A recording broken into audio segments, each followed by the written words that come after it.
नमस्कार दोस्तों, धर्म रहस्य चर्चा चैनल में आप सभी का एक बार फिर से स्वागत है। दोस्तों, आज का प्रश्न बहुत गहरा है।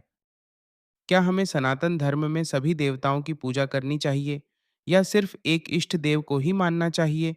क्या अलग-अलग देवताओं की पूजा करना सही है या यह हमारी एकता को कमजोर करता है?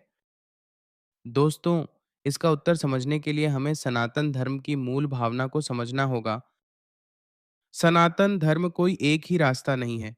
ये एक विशाल वृक्ष की तरह है, जिसकी अलग-अलग शाखाएं हैं, लेकिन जड़ एक ही है। जैसे भगवान शिव, भगवान विष्णु, माता दुर्गा या गणेश, ये सब अलग-अलग रूप हैं, लेकिन ऊर्जा एक ही परम सत्य से आती है। यानी देवता अलग हो सकते हैं, लेकिन शक्ति एक ही है।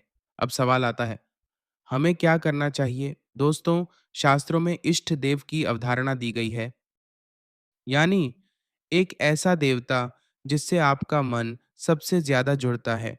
जब आप एक इष्ट को पकड़ते हैं तो आपकी साधना गहरी होती है, मन भटकता नहीं है और शक्ति केंद्रित होती है। लेकिन इसका मतलब यह बिल्कुल नहीं है कि बाकी देवताओं का सम्मान न करें। सनातन धर्म हमें सिखाता है, एक में सब और सब में एक। अगर आप केवल एक देवता को मानते हैं तो वह भी सही है, और अगर आप सभी देवताओं को पूजते हैं तो वह भी सही है। गलती तब होती है जब हम अपने इष्ट को बड़ा और दूसरे के इष्ट को छोटा समझने लगते हैं।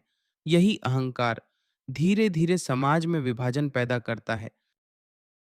दोस्तों, असली एकता तब आती है जब हम समझते हैं कि हर देवता उसी परम शक्ति का रूप है।